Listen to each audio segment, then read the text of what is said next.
Good afternoon, everybody. Can you hear me? I know it's a little bit noisy outside, so I hope you can hear me. I'm Susan Freeman. I'm a partner at LREF, but I'm chairing this panel because I chair the B Midtown bid property group, and I am delighted to say I've been involved with the bid really since its inception, so over 20 years. So we are going to be looking at some of the opportunities and challenges facing the Midtown area, and we have some of the key stakeholders here this afternoon. We have Georgia Gould, leader of Camden Council. We have Alex Jan, who is the chairman of the B Midtown bid, as well as being an Arab partner. And Professor Tony Travers, who I'm sure you all know from the LSE. So in terms of the running order, we're going to start off with a very short 4-minute film, a new film we've made just to show the area as it now is. And then Tony is going to give us a presentation on some of the opportunities and challenges, and we will then go into a panel session. And if we could leave, I'm sure you'll have questions, but can we leave questions to the end of the session? So let's have the film. Do you want us to Should we move out the way, yeah? Oh, yes, we're in the way. That's a good point. I wasn't planning to move, but okay. I'll jump down.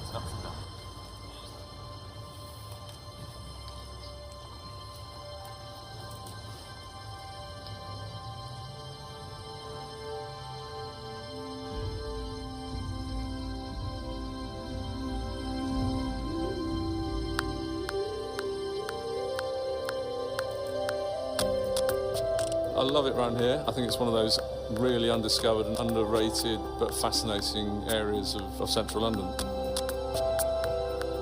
I've been here actually since roughly I graduated, so that's sort of 1994. Things have improved a great deal. Lots and lots of architects, graphic designers, creative industries. The favourite part is the pub on the corner, which is my extended living room. The Three Kings, yeah. Really, in the last 6 years, there's been incredible change. The area of Midtown is this melting pot of so many different things, whether it's residential or business or culture or retail. It all sort of converges together. I think it's such an interesting part of the city. I think the location of Losca in Midtown is one of the main selling points. We're like right in the middle of so many different areas. You've got Bloomsbury to the north, over to the east, you've got like Farringdon in the city. So we're right in a crossroads of an amazing mix of different people in different sort of environments. We're one of the first in the area, and I think that's a sign of the up and coming nature of Midtown, and so I think there'll be many to follow.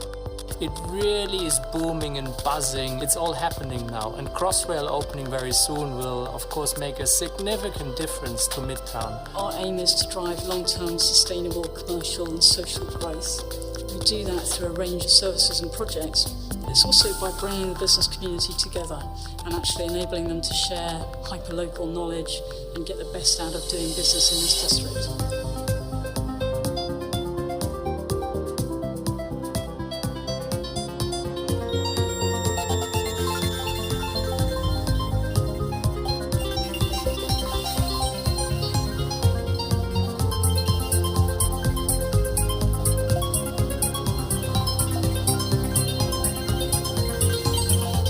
Midtown is a growth area. It's exceeding all expectations. There's an amazing amount of communities within the Midtown area, a real village atmosphere.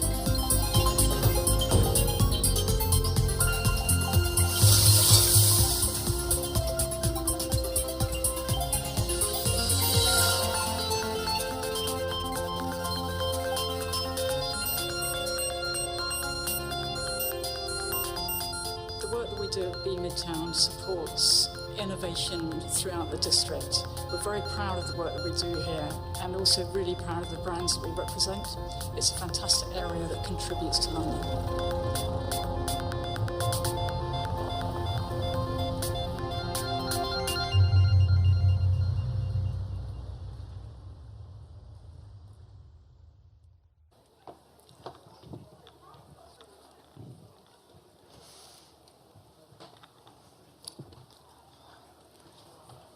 Well, I hope that that gave everybody an idea of how Midtown is these days, and as somebody said, booming and buzzing. So, Tony, would you like to give us your presentation? Thank you. Right. Well, very good afternoon, one and all. It's good to be here in soggy central London on a midsummer afternoon. So what I want to do is to talk a little bit more about some of the things we've just seen in the film, in fact. About this remarkable area called Midtown, Midtown Business Improvement District, which has brought us here today. But it is, as the film made clear, an interesting, a fascinating area which links the remarkable area to the West End, the remarkable area to the east, the city, to the north, Bloomsbury, to the south, Covent Garden and Charing Cross, but of course with its own distinctive personality. There's no question this particular part of mostly South Camden, but a bit in South Islington, does have its own distinct character, which I think the film brought out very well. As some of the publicity material that's available points out, it will be home to 2 Crossrail stations, one at Farringdon, one at Tottenham Court Road. Of course, that's also in the New West End Company's territory.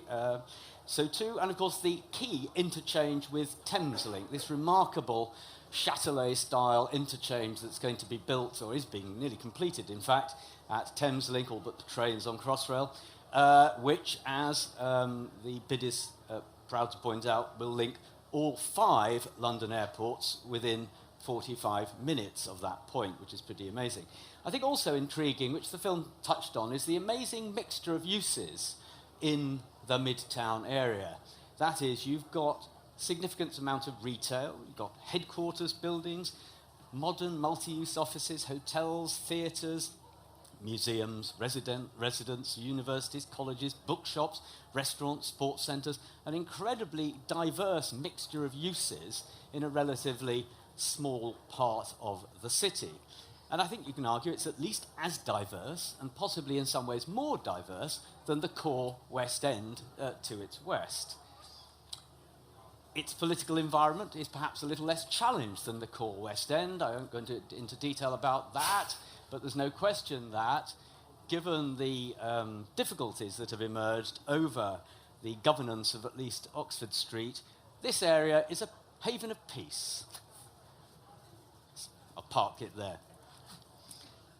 Rapid improvements in the economy in recent years, a 16 billion GVA, which puts it, if you put it in a scale, somewhere between an economy the size of the city of Manchester and an economy the size of Liverpool.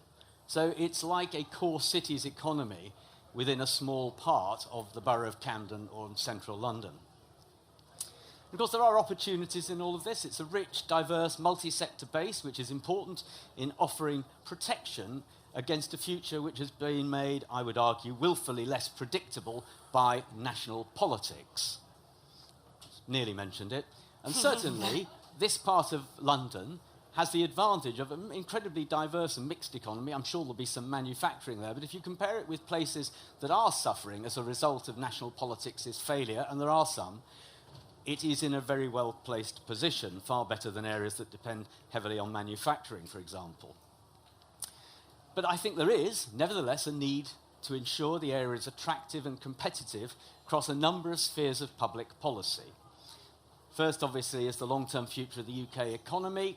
We can't do anything about that. Local boroughs, bids can't do anything about that. What they can, of course, do is hope that eventually it will be sorted out, and then there'll be some sort of boost to the economy which we will all benefit from.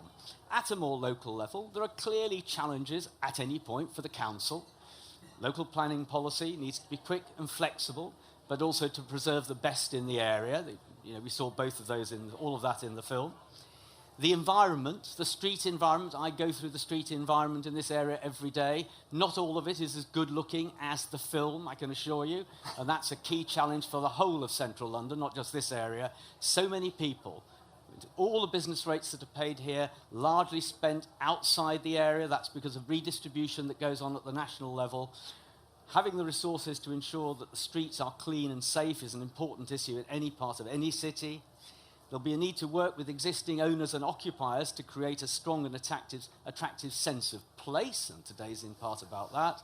And of course, it's always worth remembering, there are residents in the area. Don't need to say that with the leader of the council sitting here. There are residents, and people who live in the area will have a view which will be partly the one of those developing property, but partly one which will be influenced by the noise they hear, licensing policy, and so on. All of that has to be got right as well. It's not a single estate with a single owner. It's not like one of the great estates. And that means there will be a need for a cooperative effort, as there is in other parts of central London, to make the area have some coherence, identity and vision for the future. And in that, there are a number of key players. Obviously, the B Midtown bid are hosts here today who can steer, challenge and come up with ideas, which is what we're really here for. Camden, predominantly, but Islington Council as well, and Farringdon. Both authorities are hugely important to the successful of this area. Indeed, it's at some level those boroughs' character that you can pick out in the film. Boroughs do have characters, and you can pick some of that out in the film we've just seen. There are neighbouring boroughs and bids who are hugely important. Westminster, clearly, and New West End Company on one side, the City of London on the other. Transport for London, nobody should ever forget TfL in the audience, I hope. Holborn Station, never forget Holborn Station. I don't, I use it almost every day, and its redevelopment's been pushed off into the future. So we're going to end up with this fabulous station at Farringdon and Holborn for much longer than it should be as it now is. So that's something to keep pressure on for it we can all agree on, as indeed we can over the crisscrossing of buses through the area. Now, in fairness to TfL, they are beginning to get to grips with some of the bus issues in central London, which is good. Let's keep the pressure up there too. Other players, of course, are major employers, public and private and public, all of whom need to be brought along, and the plethora of community organisations which exist all over inner London. So, what can we conclude from this brief canter through Midtown and its future? Well, the first thing to say is there have been massive improvements in it in recent years. When I first moved to work in this area, Holborn was in decline. It was called Holborn, really. It wasn't called Midtown. It was in decline. It was a sort of inner city area, declining area, inside central London. Unthinkable these days. And from that observation, we must always be wary that, economic change doesn't always go in one direction. So we must learn from the past. Luckily, central London is growing, and this is part of central London and the wider central area, because elsewhere in Camden, King's Cross has extended central London significantly to the north, but the same is going to happen at Battersea. It's happening in the east, in Hoxton and Shoreditch. Central London is growing in a fascinating, unplanned, but nevertheless interesting way. And of course, the Midtown area can play its part in that. So to be optimistic, 2019 is rapidly different to 1989, which was the area at time I alluded to when Holborn was in decline. And we must ensure that the trajectory of change, involving all the players I've mentioned, led by those in this room, carries on. Nothing should be taken for granted, and luckily at the moment it isn't. So thank you very much. Oh, actually I brought you've all got one of these. It's just when I was talking about the diversity of the economy. Lovely chart, which you can all look at. It is a beautiful piece of artwork, actually, whoever designed it. And it does give you a sense of just how many different sectors there are in this tiny area of the city. So well done, whoever designed that. I'll leave now.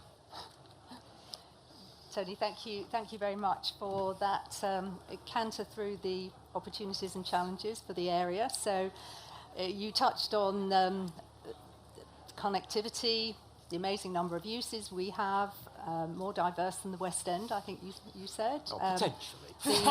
Our haven, our haven of peace, and also some of the challenges, the national economy, which obviously impinges on us, planning, the street environment, residents, and room for infrastructure improvement. So,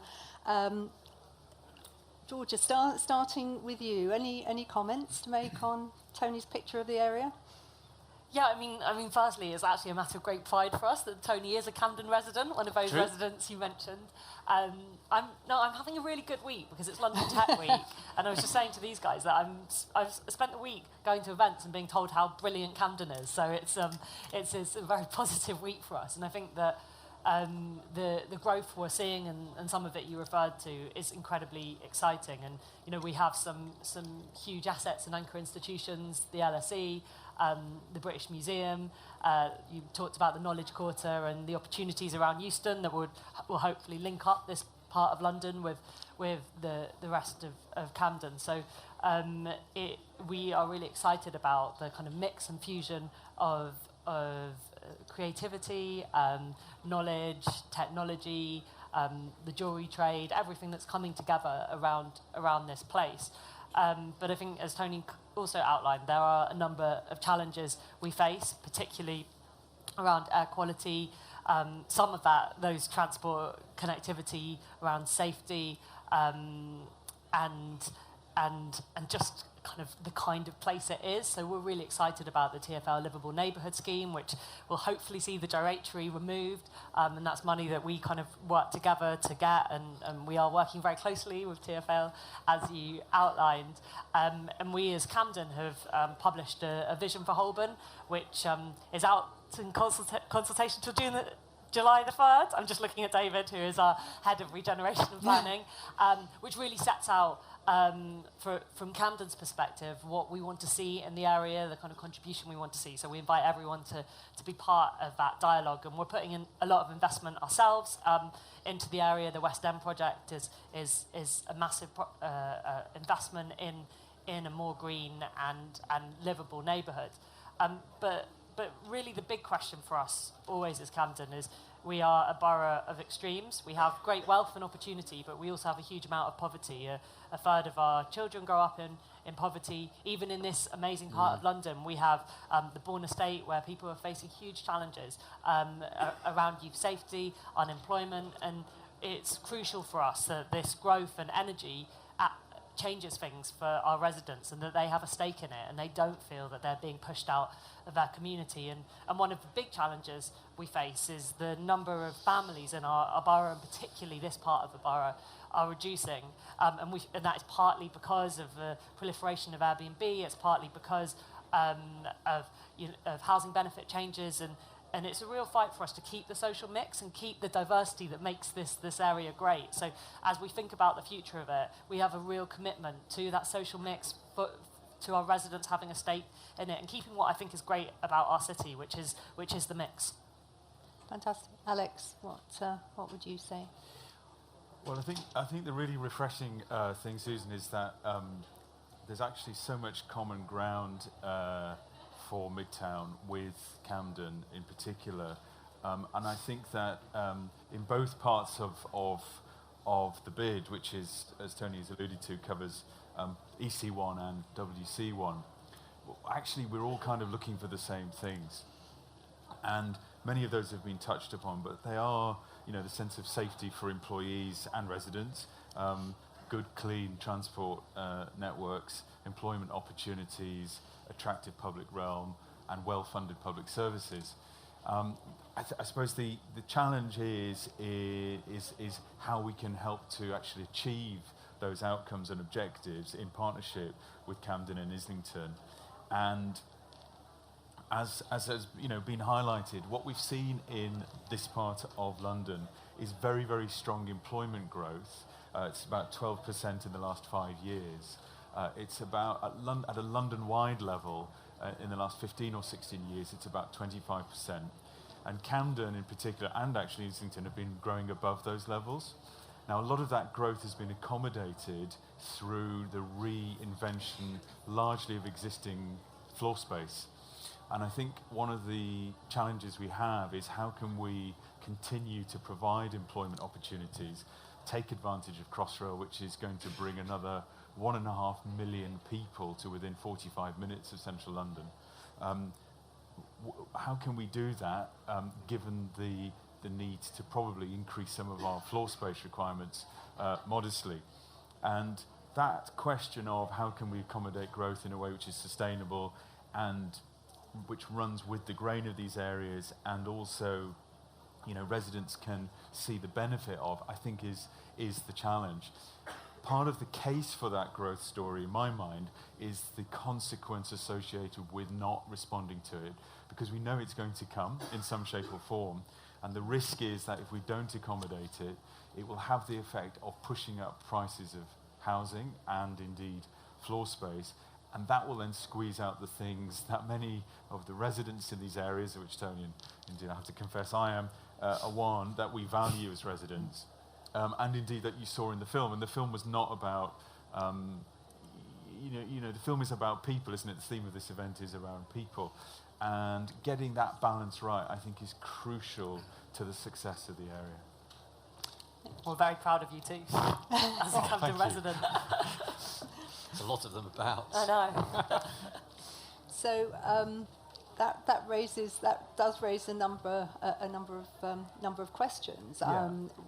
One's obviously got to find a way with all these different uses for the residents to happily coexist with the new business uses that are coming in and the new jobs that are being created. How does one do that? It's more than really coexist for me. It's that they really have a stake in it. I think that we, there are some kind of basics we need to build as we're developing and as we're seeing new development. We need to make sure that some of that is social and affordable homes that they can literally afford to live there, and that some of the jobs that are being created are opened up to our residents, and that we're really supporting them to take part in that employment offer. Because in our borough we have 10,000 of our residents who are in work poverty. We have many people who are locked out of the labour market, and it requires a kind of different kind of willingness from businesses to really think about what it takes to bring some of those people into work. And we often say you get double back in terms of kind of creativity and diversity if you make that investment, but it's not as simple as just having an apprenticeship scheme. I think it is a real a look at recruitment process, a look at support processes to work with those residents,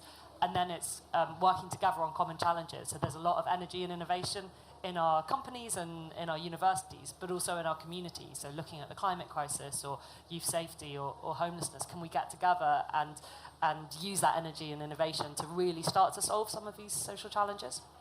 Yeah.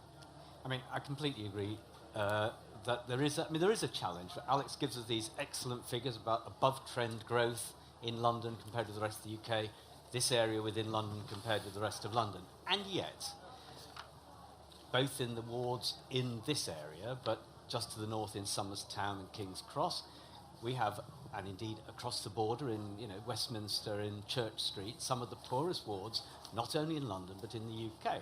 And so the question of how to create stepping stones, I'm not saying, this says all the partners here involved have to think about this, but there is at any point a sort of imperative, a moral imperative arguably, to sort of harness some of the growth to work to do something about long-term unemployment and deprivation. But separately, there is the other side of residents, which is that, they have to put up with a lot of change as all these new things are going on, and that's, they'll put up with that, but they need to explain why and how they're protected from some of the worst elements of it, and so on. So the relationship between central business districts and their resident population, not unique to London, is a fascinating, challenging, endlessly work in progress issue.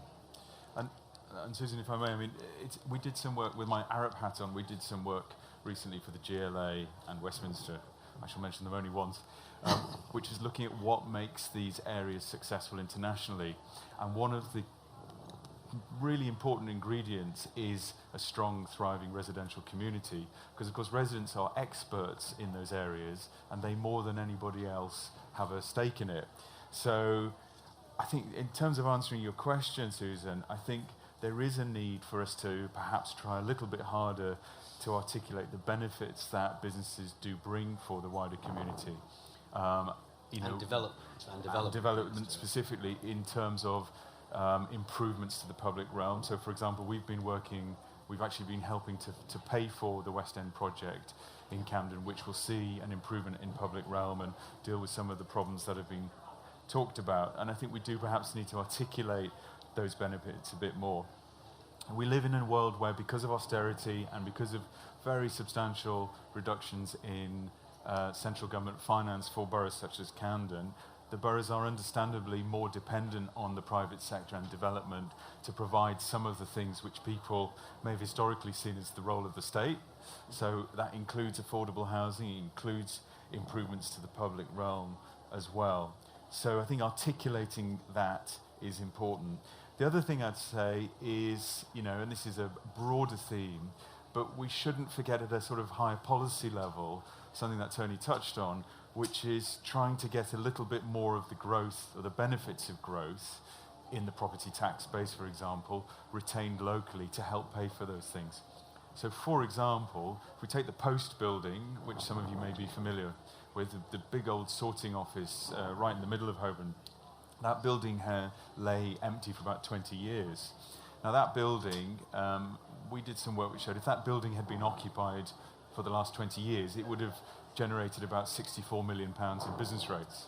Now, in a world where a big proportion of that number had gone into Camden and Camden's public services, I think the case for getting those assets back into use and maybe redeveloping them, maybe even adding a little bit of space to them, would be understandably easier to make or easier for people to accept than a scenario where they just feel that it's all downside around noise and dust and vibration and no upside in terms of what people get.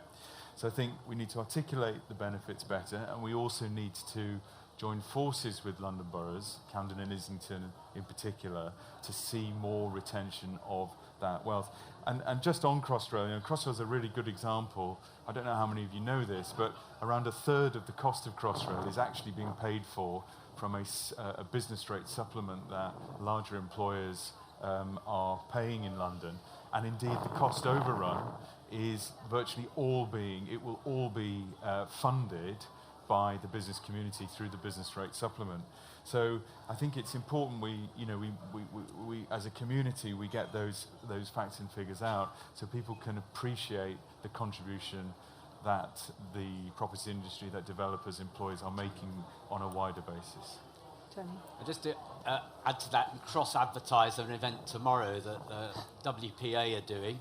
I did some work with Westminster Property Owners Property Association earlier this year, last year, was it? This year, last year? Can't remember. Last year, God, doesn't time pass fast? Anyway, looking at the challenge of convincing residents, particularly, of the benefits of development, the point Alex has made. And I have to say that polling for that I looked at for that, but I've seen some more recently that's not yet been published, pretty bleak about the way the public sees the development process.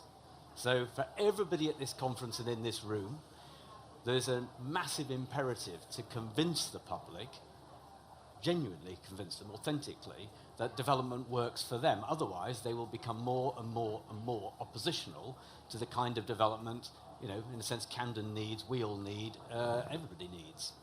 But it has to actually work for them. It has to work for them, and they have to know it works for them. Yeah. I'm glad you raised that. I mean, it came up in a discussion last night, and it's almost the elephant in the room that there are some very positive things that developers do, but we don't seem to be terribly good at getting those stories across. And just sort of continuing in that vein, I mean, is that one of the sort of challenges facing development in the greater Midtown area? So sort of include WC1 and EC1 is the relationship between developers and the local authority on the problems, or is it sort of the question of the delays in tube upgrades and infrastructure upgrades? I mean, what are the main challenges? Well, I guess that we have to recognize, as I sort of rehearsed before, I think there's particularly with Camden, there is a genuine sense of common endeavour here, and the draft vision and strategy that the the leader mentioned before, I think is something that we, having looked at it, there's an enormous amount in there, which is very positive. So that then comes back to the question of the delivery and getting the right balance between the legitimate needs of the development industry, residents, the local authority, and other things. And the most effective way we can do that is through dialogue, through trust, through reassurance, through good process in terms of pre-applications and planning and all the rest of it. And I guess the development industry delivering on its promises. And what's great about many of the new developments that are going on in Midtown is that you can walk around and point at the 106 contributions that have been made and how they are going to manifest themselves in terms of improvements to public realm and indeed additional housing.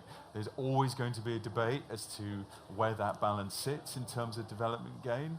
And I think we recognise that. Everybody in the room will recognise that. I think that the things that we can perhaps work on are perhaps in terms of those contributions, perhaps, seeing more of them spent in the areas where the development is taking place. We know in some boroughs, not saying this applies to either Camden or Islington, there's a lot of development which goes part in one area and the money is spent a long way away, which I think creates a challenge for everybody. I mean, some of these things, Susan, lie at the City Hall level and indeed at national government level. I think that, part of the case for joining force with Camden and Islington on this question of devolution that Tony's written so much about is to recognise the London-wide and national role that these areas perform in the economy in terms of employment. I mean, for example, 1 in 5 Londoners work in either Camden or Westminster. It's 1 in 5 out of around 4 million odd people. 1 in 3 Londoners work in the city, Camden and Westminster. So these areas are of enormous importance to Londoners as a whole, and indeed residents of the South East. And I think that sometimes gets forgotten in the debate about the here and now and the specific developments and investments that are going on. And having built Crossrail, it will have a transformational effect on the West End, on Midtown, and we've got to, I think, make sure that we harness it for the most positive effect for the broadest number of people, and that means responding to the growth opportunity that it generates, particularly for employment in good jobs. Okay, thank you. We've touched on some of these successful partnerships between the BID and Camden, and if you actually go around the area, you can see things happening now. We talked about the West End project and the livable neighbourhood BID, and it's great to see that they are actually making a difference to the way people are moving around the area. How important, Georgia, are these public and private sector collaborations going to be sort of going forward in order to improve the area? Do you see more coming forward?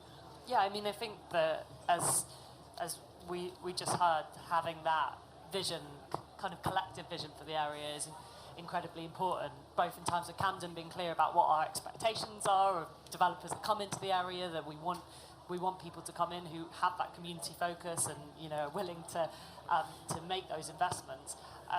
But a huge amount of investment and development is going to come from the private sector, and so it has to be a partnership. And I think what we're in it's such a unique position with over the next few years with the transport changes that are coming on board, with the partnership between TfL, Camden and the BID, that it feels like a massive opportunity. And I think, as you say, we are very aligned. I think the next step for us is to really start to think about how we use all that energy in the place to start to solve some of these social issues. And I think there is a kind of step further we need to go, but I think we're definitely having the right conversations. That's good.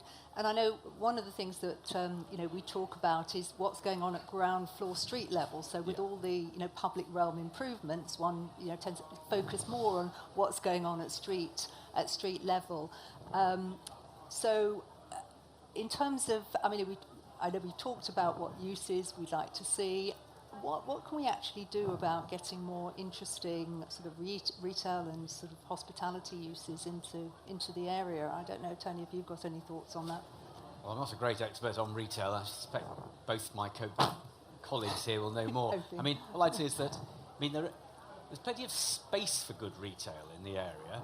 It needs sort of, what we've seen in other parts of central London is the management of the retail offer. It's more difficult if you don't own all the buildings. And this is not an area where there's a single estate or owner who can get rid of some uses, bring new and interesting ones in.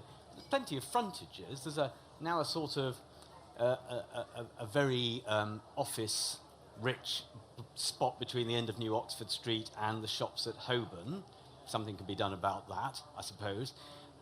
I would certainly think a little bit more about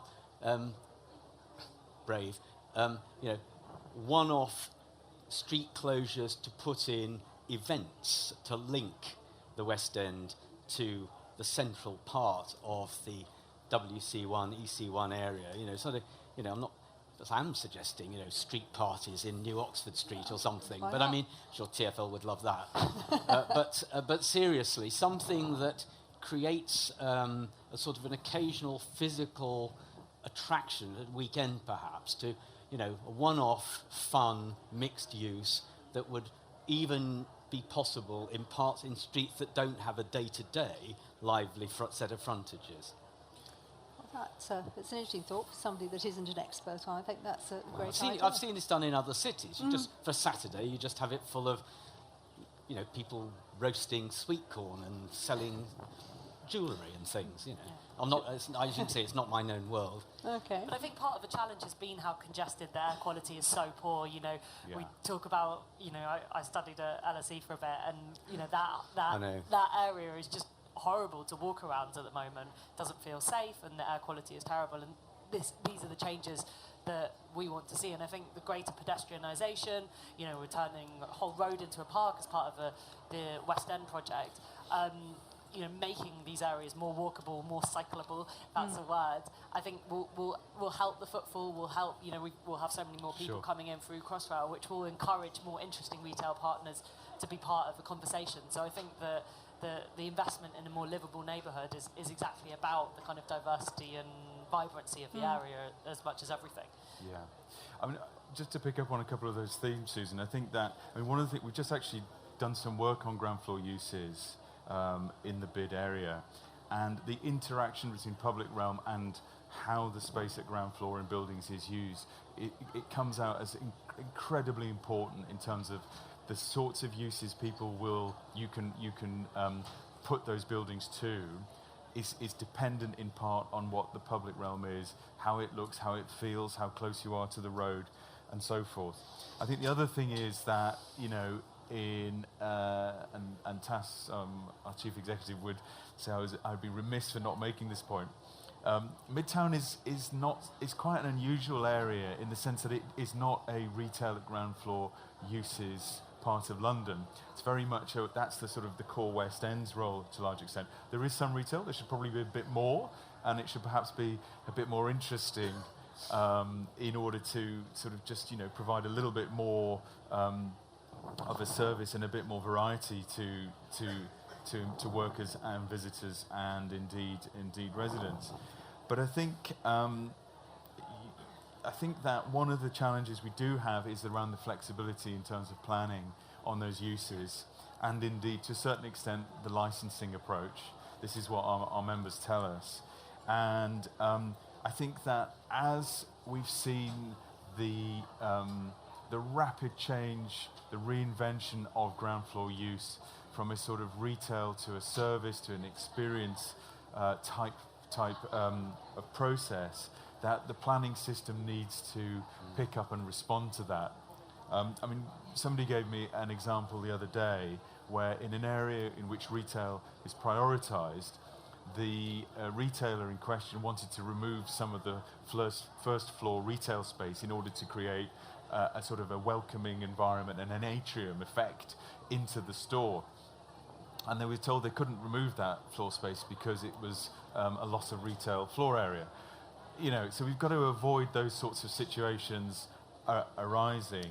And I do think that this question of flexibility and a bit more pragmatism, within acceptable limits, of course, particularly on licensing, which I know and love as a subject in itself, is an area where we can see better ground floor uses. But Midtown has, as the film showed, some fantastic uses already. I think at one point there's somebody pouring a large gin in the video, which made my eyes light up. And that sort of specialist, slightly quirky, slightly what I would call more grown-up offer, is something slightly more sophisticated offer maybe than core West End, is an area where I think Midtown has a remarkable strength and something that it can exploit further. And to a certain extent, it's probably going to be driven by all these new, people that are coming into the area. They're going to want that sort of thing, so it will probably. Yeah, if we want if we want to take advantage of them in a good way, then we need to give them a reason to stay a bit longer and to finish their evening a bit later and use the 24-hour tube and Crossrail, which will whisk them to the four corners of the southeast, within 45 minutes. Okay. Well. I think we should possibly ask whether there are any questions from the audience. Does anybody have any questions for the panel? There's Charles. There's two here. Charles. And there's one at the back there. Okay, who's going to go first? Thank you. Hi, Will Rymel from Labsec, a significant landowner in Holborn. You've touched on various themes about licensing and popcorn roasting on streets, active frontages, but you haven't. I wonder what the panel think about what the identity of Holborn is going to be in the next 5 or 10 years, sort of an aspiration of what Holborn is to put it on the map. I feel it kind of sometimes perceived to have lacked that. Who wants to start on that? Well, I mean, I think I kind of touched on it, in my sort of last few comments, but I think it will be a sort of, one's got to be careful, actually, that this isn't just a projection of one's own prejudices and temptation, certainly around gin. But I think it will sort of be cool, but in a slightly restrained way. So it will, if you think of it in terms of its hotel offer, for example, or the sorts of things that its key assets already and the ones that we could do more with, I think it's a place of culture. So it's a place of museums and, it's got some Georgian squares. It's a place of, I would say, mid to higher end hotels in terms of offer. It's a place where, if you were sort of curious about London, but you didn't want to be,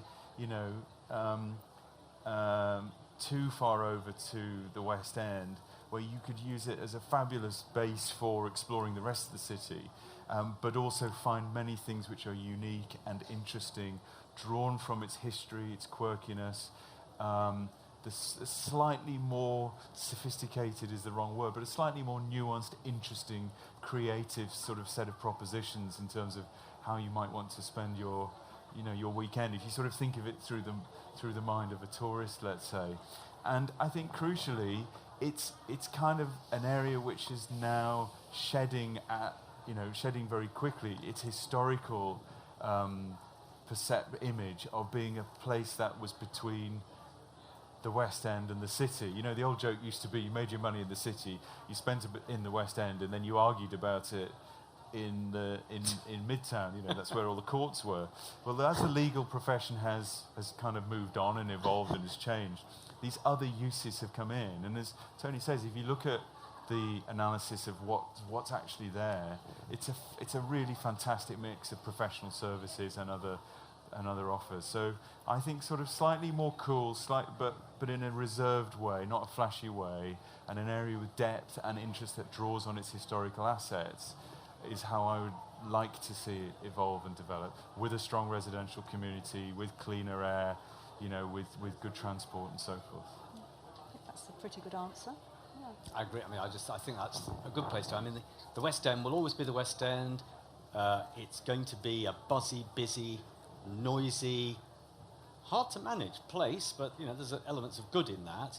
And I do think Holborn can be slightly, it's had different uses, possibly slightly higher value-added uses. Much easier for them to live near residents than some of the busier, more sort of bustling. I mean, it is busy and bustly, but it won't be quite the same as.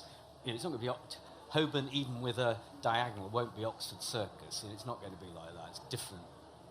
Yeah, I mean, I absolutely agree about the cultural offer, and I think the links to the Knowledge Quarter and, it is part of that kind of emerging knowledge creative industries that we're seeing around this whole space. I think what I want Camden to really be known for is its inclusive growth and its inclusive innovation, and I think this absolutely sits part of that, the creativity and innovation that's going into a really inclusive offer and demonstrating that a different model of growth and regeneration is possible. So I think that's an important kind of aspect of a vision. Okay, thank you. So, Charles, I think you had a question? I think...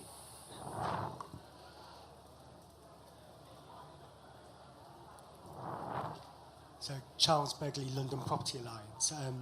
More with my CPA hat on, I think what makes Midtown special, Camden meets Islington meets, the city meets Westminster. Is it at risk also of being hostage to fortune? And I'm thinking perhaps the city's ambition to significantly reduce traffic. Will that, George already mentioned how busy Holborn is, and it's not a pleasant experience walking through elements of it. So how do you manage that? You can have big schemes in King's Cross or the West End, but Holborn sits in the middle of that, and it's how do you manage that being hostage to what's going on around it? So, interesting question. I think we've got a very short time span. I think we've been really concerned about that, and I think that's why we've been so proactive about coming forward with a vision for Holborn. That's what the Livable Neighbourhood Scheme is all about, and the Holborn vision and the conversations we're having with TfL is that actually that given maybe the relationships and things that are happening are slower on the Westminster side, that actually this is a real opportunity to invest in a place, and we're really up for doing that. Yeah, I mean, go on. No, go on. Please. No. Right, I'll just say, You've got first, 2 seconds. nice things. Well done, the City of London.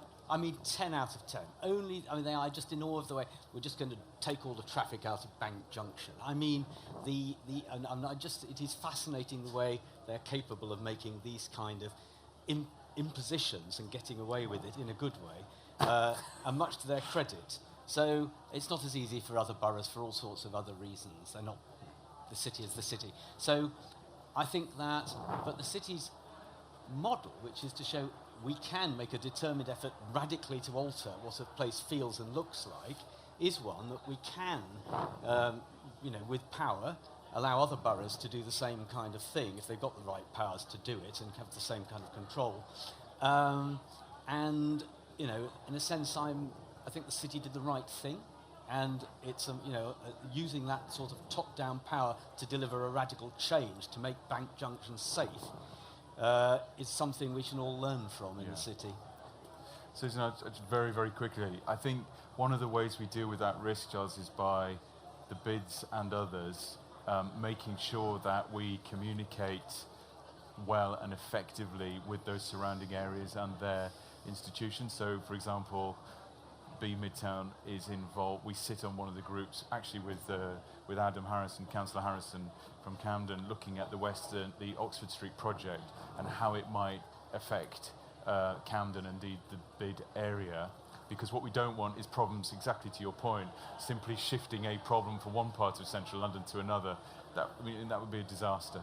And similarly, in the case of south of the bid area, where there is a scheme around the Aldwych, making sure that we understand and then mitigate or prevent adverse effects from those schemes. So I think it's about good cross-working collaboration and the business community working in partnership with not only the boroughs but with TfL, which is crucial in this equation, and City Hall to get the right outcomes overall. Okay. Well, I think Alex, you've actually summed it up very well. So I think it just remains for me to thank the panel. I hope we've given you some idea of what the opportunities and the challenges are around the area. So thank you very much. Thank you, Susan.